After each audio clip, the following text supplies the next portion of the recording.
নমস্কার। কবিতা পাঠের ক্লাসে এলাম। আজ কবিতা পড়ব একজন ভিন্ন মাত্রার কবি। আসুন আমরা তার কবিতা শুনি। প্রদীপ চক্রবর্তীর কবিতা পড়ব। জলের খোলাম। আমরা ছেলেবেলায় গ্রামে যখন ছিলাম তখন আমরা খোলাম দেখেছি। খোলাম মানে হচ্ছে, আমরা বলতাম খোলাম কুচি, অর্থাৎ মাটি দিয়ে যে সমস্ত ব্যবহার্য জিনিসপত্র তৈরি করা হতো, বাসনপত্র, মাটির হাঁড়ি, মাটির সরা, মাটির থালা, মাটির গ্লাস, তাছাড়া মাটির টালি, মাটির খোলা, এগুলো যে তৈরি করা হতো, সেইটা ভেঙে যে ছোট ছোট কুঁচো কুঁচো বাড়ির চতুর্দিকে, বিশেষ করে কুমোর বাড়ির চতুর্দিকে, কুমোর পাড়ার চতুর্দিকে ছড়িয়ে ছিটিয়ে পড়ে থাকতো বেশি পরিমাণে। আর আমরা যারা ওই মাটির বাসনপত্র, আমাদের ঠাকুমা দিদিমারা আগেকার দিনে যারা ব্যবহার করতেন, আমরা ছোটোবেলায় এই মাটির বাসনপত্র ব্যবহার হতে দেখেছি। আমরা তারা দেখতাম বাড়ির চতুর্দিকে এরকম খোলামকুচি পড়ে থাকতো। এখন প্রদীপ চক্রবর্তী, কবি প্রদীপ চক্রবর্তী জলের খোলাম বলে একটি কাব্যগ্রন্থ সৃষ্টি করেছেন। এখন জলের খোলাম কি, এটা একটু বুঝে নেওয়ার চেষ্টা করি। বুঝতে হয়তো পারবো না, তবু দেখা যাক আমার ভাবনা দিয়ে আমি কতটুকু যেতে পারি। একটা হচ্ছে যে, ধরুন জল একটা বিরাট বিস্তৃত পৃথিবীব্যাপী বা আপনার অন্তরিক্ষব্যাপী, মনে করুন সমগ্রটা জলে ভাসছে, শুধু জল আর জল। এইবার সেই জলকে ভাঙা হলো, যে কোনোভাবেই হোক, আপনি আমি ভেঙে থাকি অথবা কোনো বিস্ফোরণের দ্বারাই ভাঙা হোক। সেই জলকে ভাঙার পর যে টুকরো টুকরো জল আমরা পেলাম, তাকে আমরা জলের খোলাম বলতে পারি কি? ভাবতে হবে। অথবা ধরুন বর্ষাকালে প্রবল বৃষ্টি হয়েছে, আপনার আষাঢ়ে বা শ্রাবণে, ভাদ্র মাসেও বৃষ্টি হয় ভালোই। তো প্রবল বৃষ্টি হয়েছে, আপনার গ্রাম হোক বা শহর হোক, শহরেই এটা দেখাটার, এই জলের খোলাম দেখাটা সুবিধাজনক। কারণ গ্রামে তো ধরা যায় প্রচুর পরিমাণে পুকুর থাকে, তাই বৃষ্টির জলগুলো পুকুরে গিয়ে ঢুকে যায়, এবং পুকুরের যে সাইজ, সেই সাইজের একটি জলস্তরকে খোলামকুচি হিসাবে বা খোলাম হিসাবে কল্পনা করাটা ততটা সুবিধাজনক নয়। কিন্তু শহরাঞ্চলে আপনি ধরুন রাস্তার পাশে আপনার পিচ রাস্তা যেখানে ভেঙে টেঙে গেছে, ছোট ছোট গর্ত হয়েছে, আপনার বাড়ির উঠানে উঁচু নিচু যেখানে জায়গা আছে, এই সমস্ত জায়গায় বৃষ্টি হয়ে যাবার পর যে জলটা কিছুক্ষণ দাঁড়িয়ে থাকে, অনেক সময় একদিন দুদিনও দাঁড়িয়ে থাকে, এইগুলোকে আপনারা জলের খোলামকুচি হিসাবে কল্পনা করতে পারেন, জলের খোলাম হিসাবে কল্পনা করতে পারেন।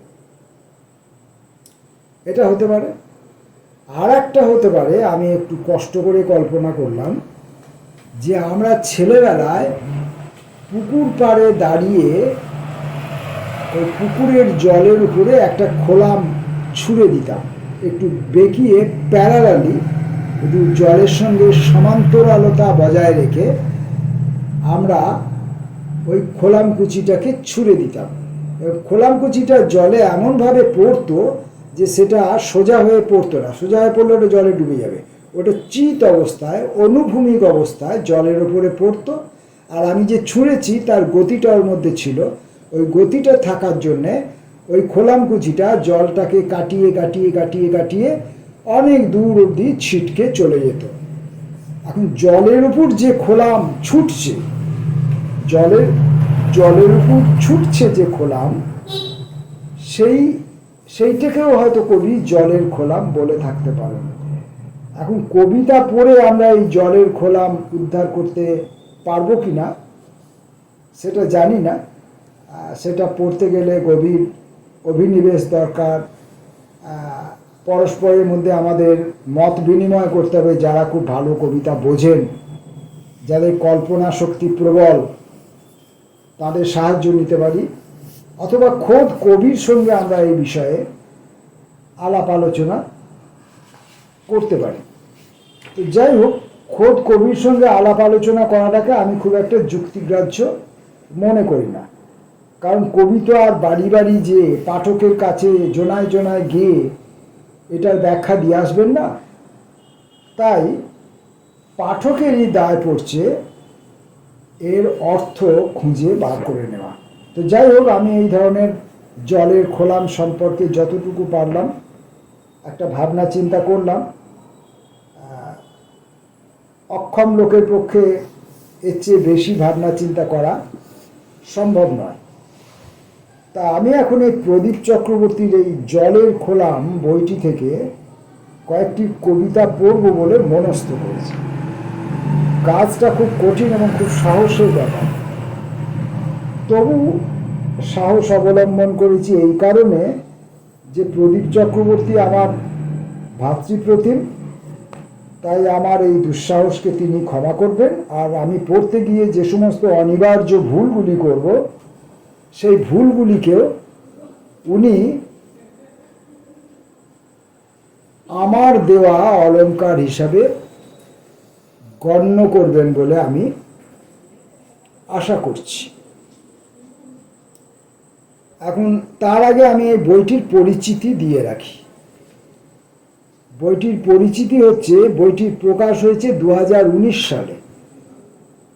এটা প্রকাশক হচ্ছে সুতরাং। সুতরাং মানে আমাদের ওই আর এক কবি বন্ধু সঞ্জয় ঋষি, তিনি কিছু প্রকাশনার কাজকর্ম করেন। সেই সঞ্জয় ঋষির সুতরাং থেকে প্রকাশিত এই জলের খোলাম। সুতরাং বুঝতেই পারছেন যে বইটি বেশ পরিষ্কার পরিচ্ছন্ন, ছবির মতো সুন্দরভাবে বইটি ছাপা আছে। বইটি ধ্যানবিন্দু এবং অভিযান বুক স্টোরে পাওয়া যায় বলে এই বইতে লেখা আছে। নিশ্চয়ই এখনো পাওয়া যায়, অথবা হয়তো শেষ হয়ে গেছে। আবার যদি কোনো পাঠকের প্রয়োজন থাকে, পাঠক যদি খোঁজ খবর করেন, তাহলে হয়তো সুতরাং কর্তৃপক্ষ আবার বইটিকে পুনর্মুদ্রণ করতে পারেন, অথবা তাদের সংগ্রহে যদি সঞ্চয় যদি থেকে থাকে, তাহলে তারা আপনাদেরকে এই বইটি সরবরাহ করতে পারবেন। আর বইটির প্রচ্ছদ করেছেন প্রতীকী চক্রবর্তী। প্রতীকী চক্রবর্তী এই বইটি প্রচ্ছদ করেছেন। এই দিলাম বইটি সম্পর্কে একটা পরিচিতি।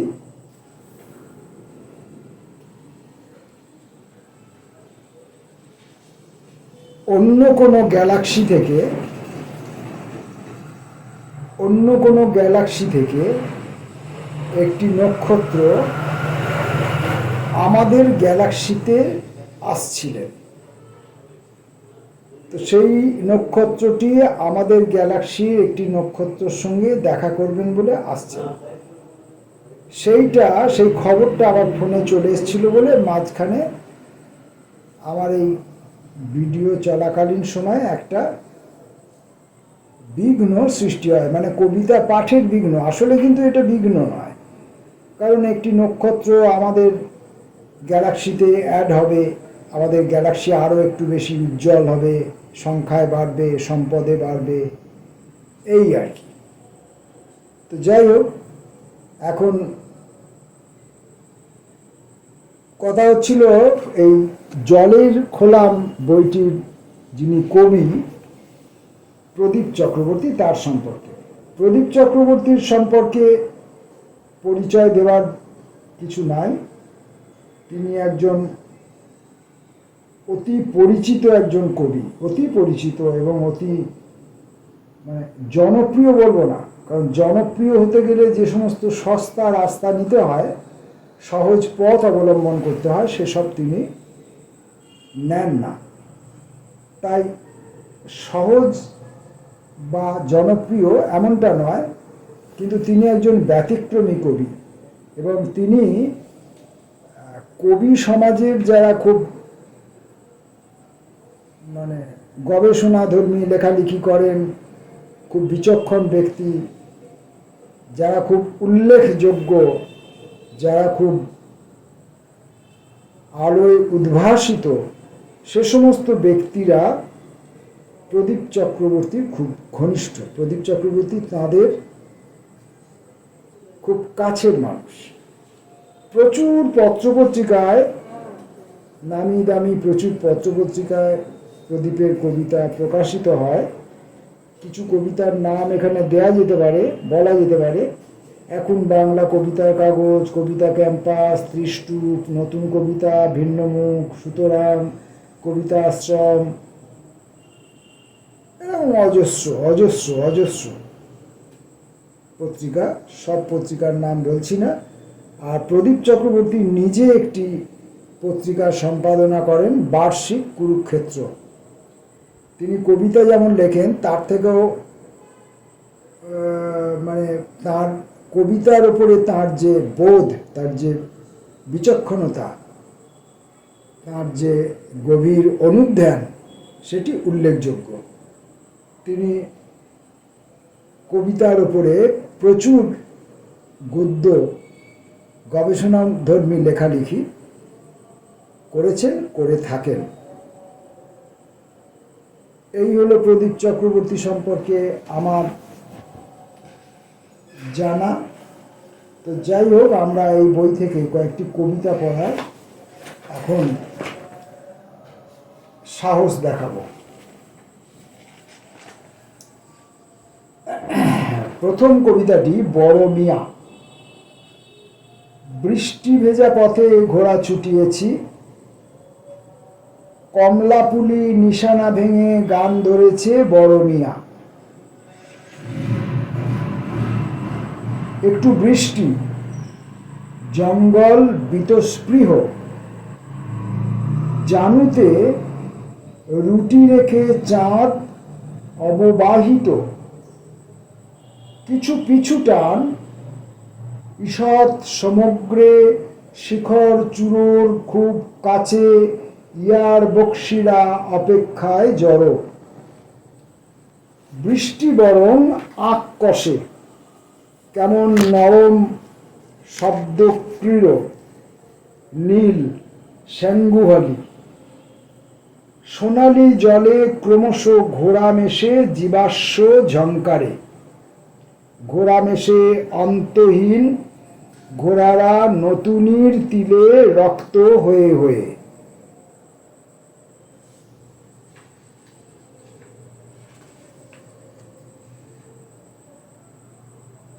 পরবর্তী কবিতাটি যখন পড়ব, তার আগে প্রদীপ চক্রবর্তীর সম্পর্কে আরেকটি কথা বলি। প্রদীপ চক্রবর্তী কিন্তু খুব ভালো গান গাইতে পারেন, আর গানের খোঁজ খবরও রাখেন, মানে সিরিয়াস খোঁজ খবর রাখেন। এটাও তাঁর একটি অতিরিক্ত গুণাবলী। পরবর্তী কবিতাটির নাম হাসন রাজার গান।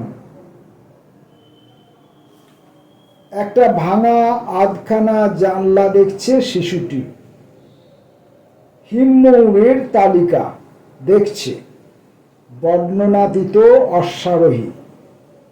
গানের জন, হাসন রাজা কোথাও নেই। ঝলসানো মাংসের আরতি লুকিয়ে, তিতির সবুজ পাশাপাশি। লক্ষ্মী ছাড়া শিশু কাঁদে, জানলা বুঝি নকশা আঁকা বাড়িটাকে বলে, ইতর নকশা করে ভিতশুদ্ধ মর্মখোসা তখনও একটা বেনে খোঁপা। শিশুর কবেকার মা লোকাকীর্ণ শতকের এক নীলের টুকরো। আকাশ শ্রাবস্তি মেখে মা বানিয়েছে, রাস্তা বানিয়েছে, দেবী রূপা মেয়েটিকে নিয়ে আরো দূরে চলে যাব। শিশু।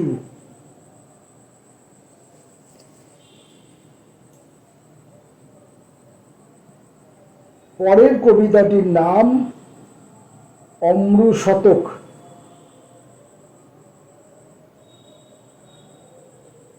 আলতো মুখোশ ঠিক আমার যেদিকে, মরা আলো আর কুয়াশা মেখে খসে যাচ্ছে। টুপটাপ পাতার ভেতর বৃষ্টি দানা দেয়া। নহলি ছুকরি নাকি, পাখি বদল দৃশ্য কত, আপন ভাষায় কয়েক ফোঁটা দূরে। কারিগরিতে করা সর্বাঙ্গে হৃদয় বিদারক অভিলাষা। কারিগরিতে করা সর্বাঙ্গে হৃদয় বিদারক অভিলাষা। একবার চোখ তুলে দুয়াগুলে কিসের ইশারা দিয়ে সব ছেড়ে পড়ে আছে। বিদেহী মুখোশ মৃত্তিকার নিপীড়িত শীত, শীত না ঠান্ডা মুখের স্বর। মুখোশের মুখ কুড়িয়ে নিচ্ছে কৃষ্ণ বালকেরা। পাথরও অবুঝ শরীরী, বাজুবন্ধে গন্ধরাজ, আট প্রহরের বেলা। নিঃসঙ্গ অবশ দোহা, গানের কুচিতে নাকফুল, জগৎমতির পল্লব মেখে পর অপর মুখোশ হয়ে গেছে মুখ। ঠিক ঠিক পড়তে পারছি কিনা, ঠিক ঠিক শব্দগুলো পাশাপাশি যে শব্দগুলোর যে সম্পর্ক আছে, তো ঠিক মতো করে পড়া যদি না হয় তাহলে সম্পর্কগুলি ঠিক মতো করে নির্ণয় করা হবে না। আমি নিজে যখন পড়লুম নিজে মনে একা একা, তখন ভুল পড়লাম বা ঠিক পড়লাম তার সম্পূর্ণ দায়ভার আমার। ভুলভারটা যা পাবো আমি নিজে পাবো, অন্য কারোর কোনো ক্ষতি হবে না।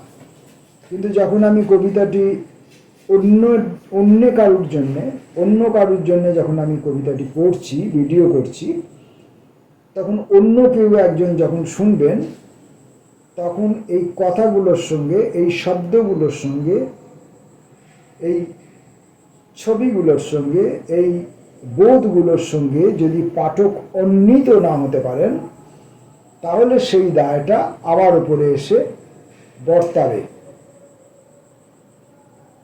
আমি সেই দায় স্বীকার করব এবং আমার অক্ষমতাজনিত কারণে আমি সবসময়ই আগাম ক্ষমা চেয়ে রাখি। এখনকার কবিতাটির নাম বটুয়া। অন্যরকম অলক্তক। সমস্ত দিন হাওয়ায় ভার লাগে ভঙ্গিমা। সমস্ত শব্দটা ভারী নরম ও শান্ত।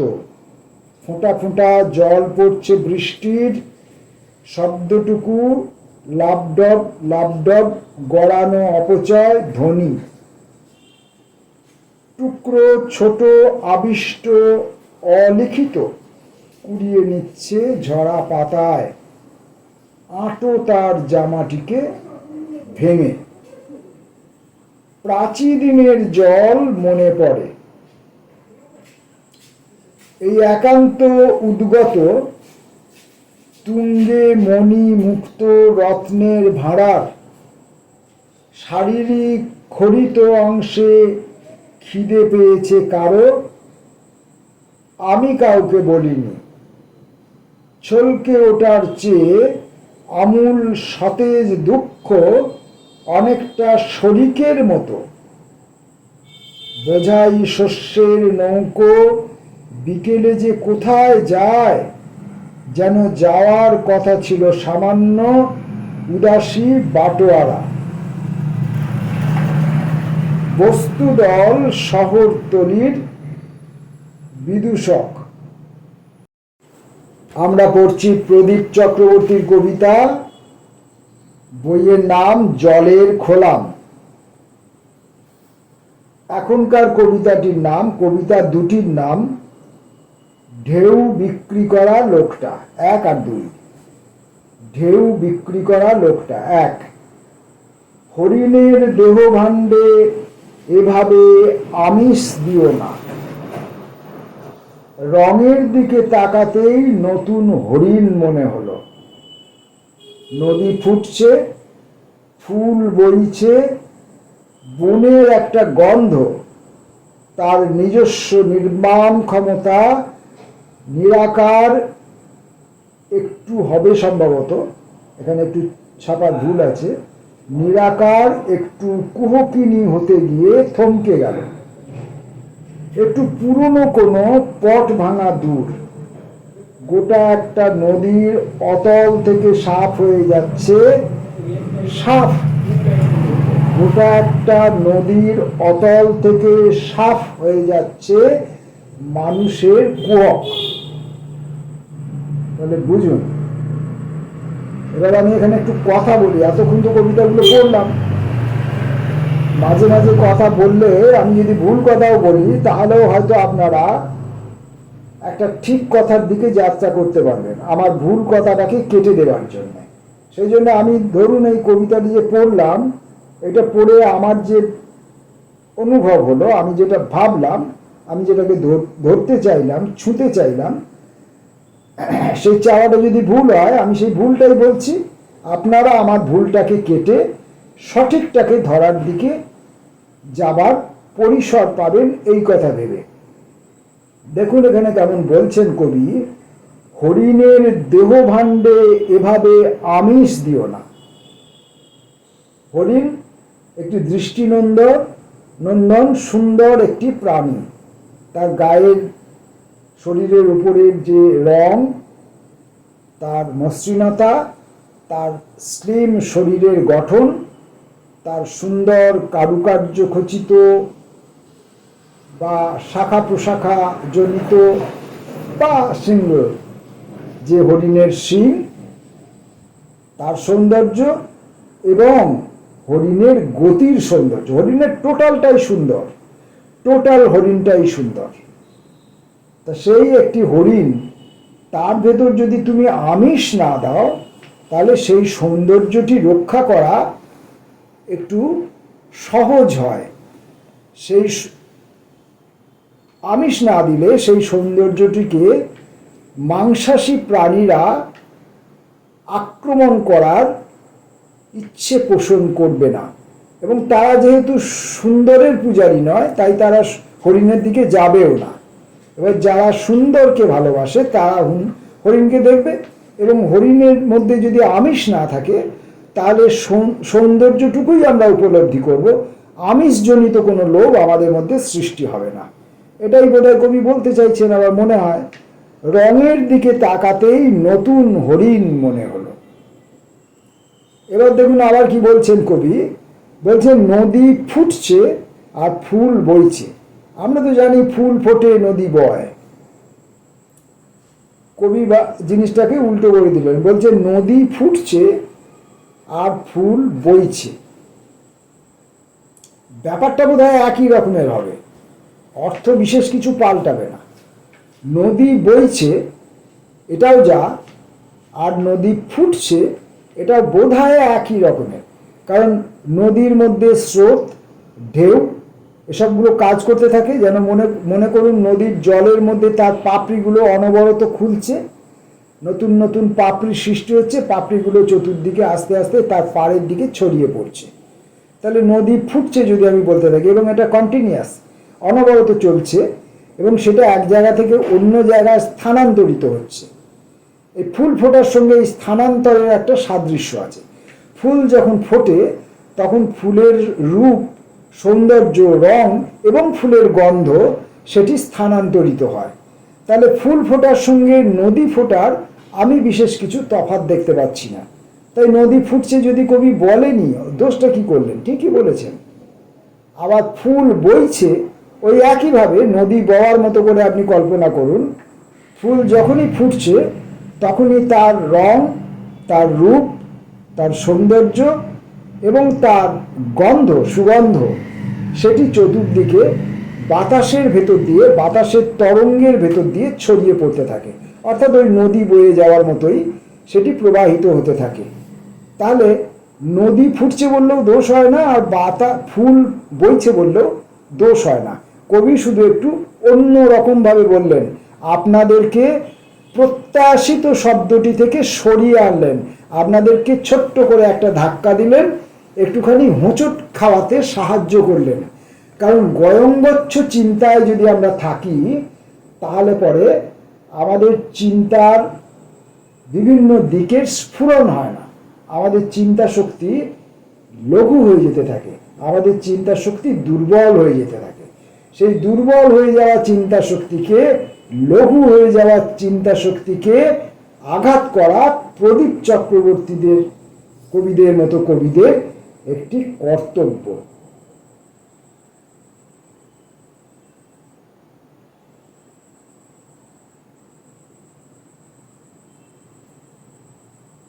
এটা বললাম। এবার আমি এই কবিতার একদম শেষ লাইনটাতে আসি। গোটা একটা নদীর অতল থেকে সাফ হয়ে যাচ্ছে মানুষের কুহক। এবার মনে করুন নদী বা পুকুর বা যে কোনো জলাশয়, তার অতলটা তো আমরা দেখতে পাই না। একটা পুকুরের জলাশয়ের তার যে অতল, তার যে তলদেশ, সেটা আমরা দেখতে পাই না। একটা নদীর তলদেশ আমরা দেখতে পাই না, সমুদ্রের তলদেশ আমরা দেখতে পাই না, যে কোনো জলাশয়ের তলদেশ আমরা দেখতে পাই না যদি সেটি একটু গভীর হয়। সেটি যদি একটু গভীর হয় তাহলে তার তলদেশটা আমরা দেখতে পাই না। এখন যা কিছু আমরা দেখতে পাই না সেখানে আমরা কি করি? দেখতে পাই না কিন্তু আমরা দেখতে চাই। তা আমাদের এই যে দেখতে চাওয়ার বাসনা, সেই বাসনাজনিত কারণে আমরা তখন কি করি না, ওই নদীর অতলে আমরা কল্পনা করতে শুরু করি। আমাদের দুটো চোখ ছাড়াও আর একটা চোখ আছে, কল্পনার চোখ। সেই কল্পনার চোখ দিয়ে আমরা নদীর অতলটাকে দেখতে পাই, এবং ওই যে দেখতে পাই ওটাকে বলা হয় কুহক, ওটাকেই বলা হয় কুহক। এইবার মনে করুন নদীর জল যদি শুকিয়ে যায়, নদীর জল যদি কমে যায়, নদী যদি অগভীর হয়ে যায়, নদীর গর্ভ যদি ভরাট হয়ে যায়, তাহলে তার মধ্যে আর এই অতলতা থাকবে না। আর অতলতা না থাকলে আমরা নদীর তলটি দেখতে পেয়ে যাব, আর দেখতে পেয়ে গেলে আমাদের যে কল্পনার কুহক সেটি আর থাকবে না। তাই মানুষের কুহক সাফ হয়ে যাচ্ছে, নিকেশ হয়ে যাচ্ছে। এ কথাই বোধহয় কবি বলতে চেয়েছেন। আমার সামান্য বুদ্ধি দিয়ে, মানে বুদ্ধিহীনতা আর বুদ্ধি দিয়ে আমি বোঝার চেষ্টা করলাম। এখন দেখি ওই ঢেউ বিক্রি করা লোকটা 2 নম্বর কবিতায় কি বলছেন। উত্তরের জানলার পাশে দাঁড়িয়ে একটা তিল অফিস পিয়ন প্রশান্তকে ডাকছে। নিজেকে সে সাজাতে চেয়েছে ছলনাময় ঘুণ কণা মাত্র। সবুজ প্রসাধনের কৌতুক তরঙ্গিনী ধাবমান লীলায়িত। ভোরবেলা লক গেট খুলে যেভাবে বর্ষা নামে গ্রাম সমগ্রে, প্রথম তন্তুতে রেফ চিহ্নের মতো অতিথি সৎকারে কেঁপে ওঠে ঝুড়ো সবুজ। খোলা নীল জলাশয়ে ফনা তুলতে গিয়ে মিলিয়ে গেল বিদেশি অনুপ্রবেশকারী বিন্দু বিন্দু প্রশান্ত রোগে। ভাবতে পারিনি অলিন্দের মতো কিছু উঠছে। একা একা প্রশান্তও কি একা? এই হচ্ছে যে ওই ঢেউ বিক্রি করা লোকটার 2 নম্বর চিন্তা। এখন এই কবিতার লাইন ধরে ধরে আমি যদি আমার মন গড়া কথাবার্তা বলতে শুরু করি, তাহলে কবিতাটির একদিক দিয়ে অপব্যাখ্যা করা হয়, আর কবিও হয়তো আমার প্রতি ক্ষুণ্ণ হবেন, তার হয়তো অভিমান হবে। তো যাই হোক, আমি এই কবিতাটার সম্পর্কে দু একটা কথা, আমার অনুভবের কথা, আমার পাঠ প্রতিক্রিয়ার কথা, দু একটি কথা বলি। যেমন উত্তরে জানলার পাশে দাঁড়িয়ে একটা তিল। এখন উত্তর দিকে একটা জানলা আপনি কল্পনা করতে পারেন, বাড়ির উত্তর দিকে একটা জানলা আছে, সেইটা আপনি কল্পনা করতে পারেন। অথবা আমাদের মনে যে সমস্ত প্রশ্নাবলীর উদয় হয়, তার যে উত্তর, সেই উত্তর তো আসবে। আমি একটা কোনো প্রশ্ন আমার মনে জাগলো, তখন সেই প্রশ্নটা তো আসবে। কোথা দিয়ে আসবে? জানালা দিয়ে আসবে। আমরা জানি আলো বাতাস ঢোকার রাস্তা কিন্তু জানালা, দরজার থেকেও বেশি সুবিধাজনক হচ্ছে জানালা। কারণ দরজা আমরা সাধারণত সবসময় খুলে রাখি না, ফলে দরজা দিয়ে আলো বাতাস ঢোকার অবকাশ কম, কিন্তু জানালাটা আমরা খুলে রাখি, আর জানালা দিয়েই আলো বাতাস ঢোকে। তাই আমার মনের যে প্রশ্ন, সেই প্রশ্নের উত্তর আসবে কোথা দিয়ে? জানালা দিয়ে। তখন সেই উত্তরটি ধরুন জানলার পাশে দাঁড়িয়ে আছে। এবার জানলার পাশে যে উত্তরটি দাঁড়িয়ে আছে সেটি কেমন? না, সেটি একটি তিল। একটি তিল, ছোট্ট একটা কালো বিন্দু। এবার এই ছোট্ট কালো বিন্দুটাকে আপনি অনেক রকমভাবে কল্পনা করতে পারেন।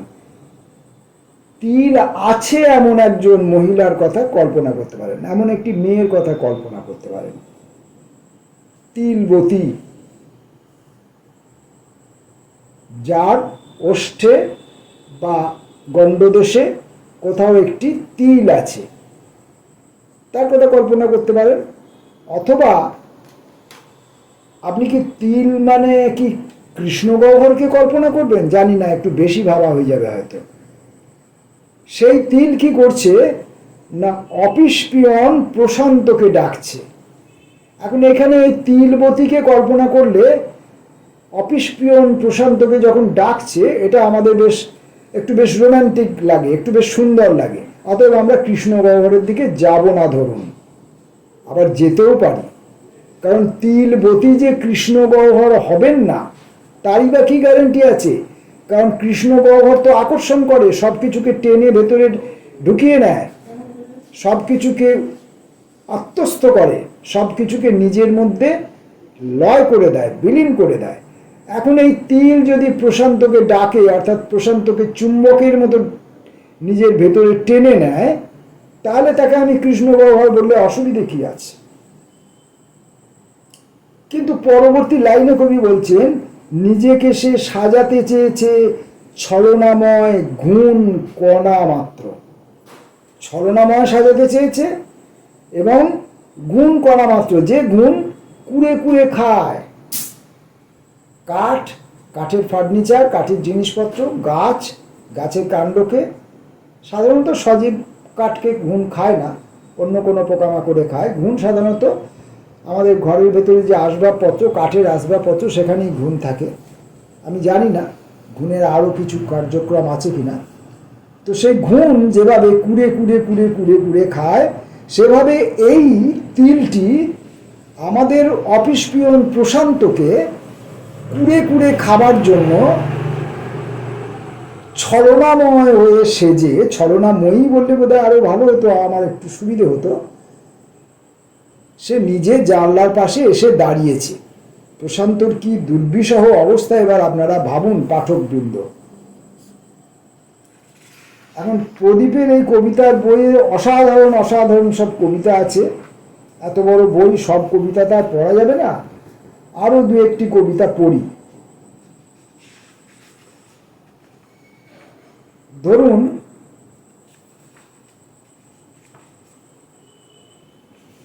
একটি কবিতা পড়ব, এই কবিতাটির নাম বিষয়ী, বিষয় থেকে বিষয়ী। শঙ্খ লাগা বৃষ্টি ভেজা সাপ, শঙ্খ লাগা বৃষ্টি ভেজা সাপ। ভাবুন, শঙ্খ লাগা আপনারা জানেন, আর সেই শঙ্খ লাগা সাপটি আবার বৃষ্টিতে ভিজেছে। ছবিটা আঁকুন নিজের মধ্যে। সুদূর কোনো ধান ক্ষেতের ভেতর তারা বৃষ্টি মেখে খেলা করে। এ সাপের বিষথলি নেই যে বিষ ঢেলে দেবে। সন্নিহিত অবস্থান থেকে এরা একটু একাকিত্ব চায়, একটু নীল হয়ে জেগে থাকে শব্দের মায়াপাশে। ঘাসের ছায়ায় জলবিন্দু বুকে মেঘমন্থর উদাসীনতায় নিক্ষিপ্ত ও মহাশূন্য নির্ধারক ভাবনার মতো পাখিরা দেখে দেখে মুহূর্তের শস্যশাসিত বিভঙ্গ বিলাস, পরিচর্যাময় সুগন্ধ ছড়ায় যৎসামান্য। যে গন্ধ আত্মসমর্পণ, একটা নির্মাণ, একটা শব্দ হারা। অলাপ চক্র ঠেলে ওই তরল ছড়িয়ে ছিটিয়ে রয়েছে। একটা পুরনো ধুলো জমা সিঁড়ি বেয়ে নেমে যাচ্ছে বিষয়াভিভূত মানুষের উভচর। অপ্রাকৃত খেলার মতো প্রাণবান হে রতিপ্রিয় বনান্তর মুখ একদা বাস্তব লুতাতন্তু জালে। লুতাতন্তু জালে নাকি এটা লতাতন্তু জালে, এটা ছাপা ভুল হতে পারে। লতাতন্তু জালে নিজেকে লুকো ফের, বিন্দু ভ্রম ছাপোষা রেশম কীটের মতো। আর বেশিক্ষণ আপনাদের বিরক্ত করব না, কারণ এই কবিতাগুলো তো সব শুনলেই হবে না, কবিতাগুলোর ভেতর ঢুকতে হবে, শব্দগুলোকে নিয়ে নাড়াঘাটা করতে হবে, শব্দগুলোর স্পর্শ করতে হবে, তাদের গন্ধ নিতে হবে, দুটি তিনটি শব্দগুলোকে পরস্পর ঠুকে ঠুকে তার শব্দগুলোকে, সাউন্ডগুলোকে, আওয়াজগুলোকে অনুভব করতে হবে। এসব তো করতে হবে। তাই একগাদা অনেক কবিতা পড়লে চলবে না। প্রদীপ চক্রবর্তীর কবিতা অল্প অল্প করে পড়তে হবে। যেমন আপনার গুরু ভোজন যদি দেওয়া হয় সেটা কম খাওয়া উচিত, বেশি খেলে আপনার বদ হজম হবে। আচ্ছা, এই বইটির নাম জলের খোলাম। এখন এই জলের খোলাম বলে একটি কবিতা আছে, ছোট, সেটা পড়ি। নাকি জলের খোলাম একটা সিরিজ আছে, হ্যাঁ সরি, জলের খোলাম একটা সিরিজ আছে, সেখান থেকে আমি ছোট দুটো কবিতা পড়ব, খুব ছোট। বসন্ত কেবিল। নরম চুলের গন্ধে কোনো সুপ্ত শূন্যের ফুলকি লুকিয়ে থাকে। রোজকার পুরনো ঈষৎ সারমেয় একা একা লেজ নাড়ে সামাজিক বাধ্যতায়। আরেকটি কবিতা পড়ব, সেতু। যখন পরিযায়ী নয়, পাখিও নয়, পাথরের গায়ে গায়ে ফসিল ভেঙে ডানা কেবল। থেমে থাকারও চলে যেতে হয় ঘন গাছেদের অতি দূর আগুলগুলো। ভাবতে ভাবতে বয়ে যাচ্ছে সবুজ দুঃখহারা পুরনো কাঠের পলাশ পরব, পুরনো কাঠের পলাশ পরব।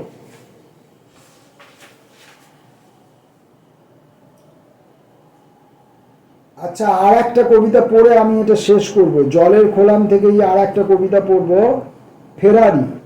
কারণ জলের খোলামের সঙ্গে আমি জলের খোলাম নিয়ে যে কল্পনাটি করেছিলাম, জলের উপর দিয়ে একটি খোলাম জলটিকে ছুঁতে ছুঁতে, একবার ছুঁচ্ছে একবার ছেড়ে দিচ্ছে, একবার ছুঁচ্ছে একবার ছেড়ে দিচ্ছে, এরকম করে জল কাটাতে কাটাতে যে খোলামটি এক প্রান্ত থেকে অপর প্রান্তে ছুটে যাচ্ছে, সে কি ফেরার হয়ে যাচ্ছে? সেই প্রসঙ্গটা এখানে কোথাও আছে কিনা ফেরারি কবিতাটার মধ্যে আমি খুঁজতে চাইব। ফেরারি। জলের ভেতর যেন এক ফোঁটা বাঁধন, যেমন আকাশকে ভালো করে দেখার আকাশ। যেন খুব দূর থেকে দূরের প্রস্তুতি ছিল না, ছিল না কাছে আসার সম্মোহন। যেন খুব দূর থেকে দূরের প্রস্তুতি ছিল না, ছিল না কাছে আসার সম্মোহন। জলে ঘুরে ওঠে খসে পড়া শুকনো পাতা, দিকচক্রহীন উৎসর্গীকৃত। বন বিভাগের এই সবুজ চামড়া ভেদ করে বাতাসে থেকে যায় কিছু। এখন দেখুন আপনারা এর মধ্যে জলের খোলামের কিছু নতুন কল্পনা করতে পারলেন কিনা, নতুন কোনো ছবি আঁকা গেল কিনা। আমি প্রদীপ চক্রবর্তীর এই জলের খোলাম থেকে কবিতা পড়া এখনকার মতো এখানেই শেষ করব। নমস্কার।